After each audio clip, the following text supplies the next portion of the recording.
So I'm a biochemistry professor here at University of Wisconsin-Madison. I grew up in rural Indiana, so probably a similar environment to maybe many of you in upstate New York, except a lot flatter, so much flatter. So I grew up surrounded on all four sides by corn and soybean fields. My parents didn't farm, but the rest of my family did. And unless I grew up out in the country. After that, I went to Purdue University, also located in Indiana, where I got an undergraduate degree in chemistry. And while there, I really began doing a lot of research. And so when I went to college, which was about 25 years ago, actually, the uh, there wasn't a lot of high school programs like this, and so my first real exposure to research and working in the lab was certainly in college. And I also went to a very rural high school as well that didn't have a lot of science curricula. And kind of who really got me started on this were my undergraduate research mentors, Patty and Andy Lee Wong, when they were at Purdue. And so the husband and wife team, they were at Purdue when I was there. They've since moved their laboratories to California at UC Merced, which is kind of here in the middle of California. And there I worked on this molecule. This is actually a structure of a very particular sequence of DNA. And when I was an undergrad, I actually determined this three-dimensional structure. And so I worked in a laboratory that determined structures of biomolecules and how they actually look. And was my undergraduate research project, and you can still see it and download the data today. Um, so after that, I moved to New England, and so I went to grad school in chemistry at MIT. And so there, I worked on purine biosynthesis, and so um, these are purine rings, and so they're contain four nitrogens, and they're really important constituents of molecules like adenine and guanine. These are make up the building blocks of DNA or RNA, and I worked on how those things are made by cells, and I worked for Joanne Stubbe, who's a really famous biochemist. And I will say that you can become very famous in science, and so Joanne is actually really famous. So here she is getting a medal from Barack Obama. Here she was getting an honorary degree from Harvard, and Oprah was one of the other honorary degree recipients. Here she's getting another award, and Bill Gates was one of the other award recipients. And so she was a very well-known biochemist. And so after that, I didn't go too far away. I just kind of went to the middle of Massachusetts and Western Massachusetts, and I did a postdoc at between two places. One was Brandeis University, and the other was UMass Medical School. And there I worked for Jeff Gellis, who's a biophysicist, and Melissa Moore, who's a biochemist. Melissa has since closed her lab, and so she no longer has a lab at UMass Medical School. Instead, she took over as the chief scientific officer for a company called Moderna. And this is probably one you've heard of because they're one of the lead developers of mRNA vaccines and the COVID-19 vaccine, which maybe some of you have even had already. So they were actually the first people to get a COVID-19 vaccine, and Melissa heads their RNA research. So after I was in Melissa and Jeff's lab, I went to Madison, Wisconsin to be back to the Midwest, and I started my own lab. What my lab is interested in is still thinking about things like DNA and genes. Basically, the amount of DNA in an organism doesn't really correspond to what we consider the complexity of the organism. And this has been really well studied, and it's true for lots and lots of animals. But one thing that does correlate is the RNA that's made from those DNA genes. And it turns out that even though you have only 20,000 genes, your body is producing a huge amount of RNA, and it's producing RNA with lots of different ways in which it can be organized and processed. And so, what kinds of RNAs are inside the cell? Well, there's messenger RNA, and I put a star here because that's one of the ones I'm interested in. And this encodes proteins. And so this is kind of the most direct path in gene expression. DNA is transcribed into RNA, and RNA is translated into proteins. And those RNAs are all messenger RNAs. But you have lots of other varieties of RNA inside the cell. You have things called tRNAs, you have ribosomal RNAs, and this makes protein. You have things called small nuclear RNAs, which are things my lab studies, which why they have an extra star. And so splicing, what happens is you have a piece of RNA, and that RNA has these things called exons and these things called introns, and you don't need to worry about the other stuff. There's a big enzyme called the spliceosome, which I've shown here, and I'll talk about the green guy here in a second.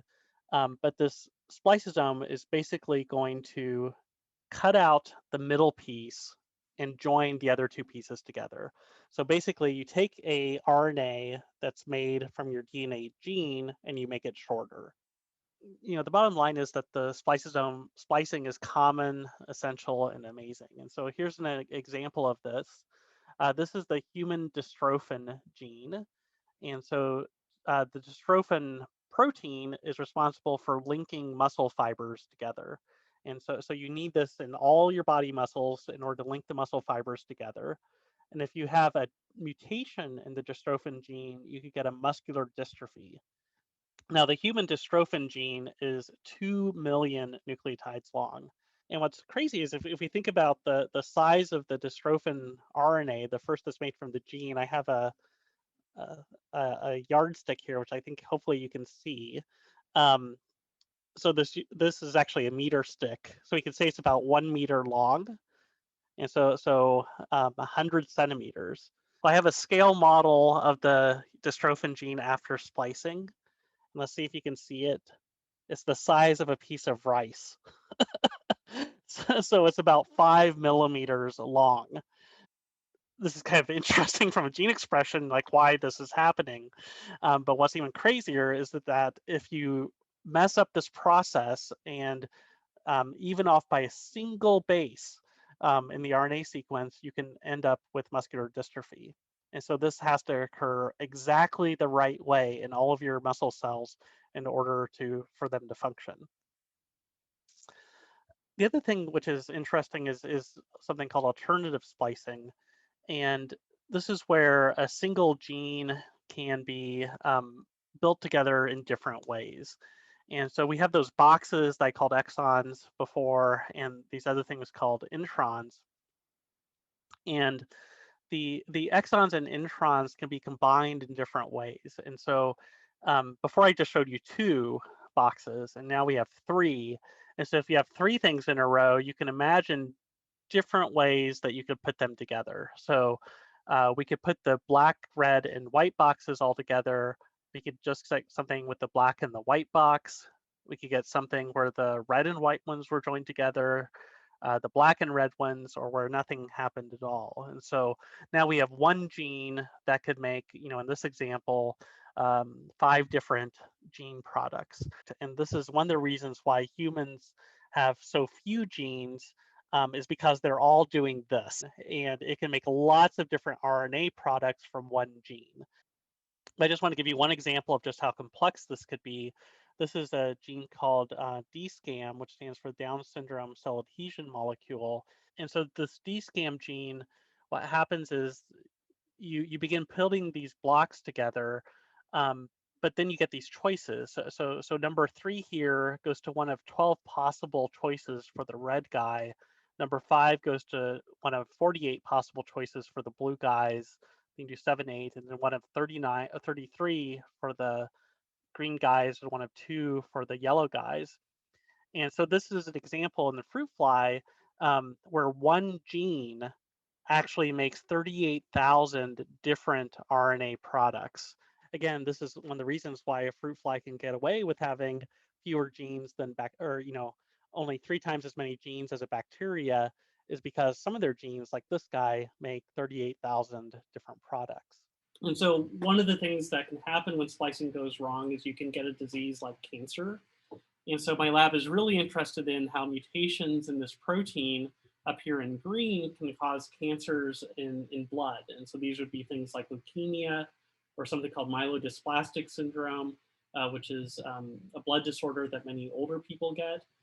And what happens is these mutations change how your body produces blood cells. And so you may know that your blood cells are actually produced from stem cells. And so you have stem cells in your bone marrow, and the bone marrow cells differentiate to form all the different types of cells that make up your blood. And so you have you have white blood cells, you have red blood cells, you have platelets, and all of these cells come from the same stem cell that's in your bone marrow. It turns out mutations in the spliceosome change that process, and if you change that process, you can get leukemia. And several companies are now developing drugs that are targeting the spliceosome to try to correct these mutations. Another example is progeria. And so progeria is an aging disease where children get this and they age extremely rapidly. I think it's 7 to 10 times faster than normal. And it's an extremely rare disease, but it's caused by a missplicing event. So it's a bad editing event. And basically this causes what's otherwise a normal protein to be produced called lamin A to make a toxic protein called progerin. And progerin causes this disease. And the RNA sequences that are involved in causing that missplicing event are the things that we like to study. So we're interested in understanding how these sequences are recognized and how they go wrong in disease.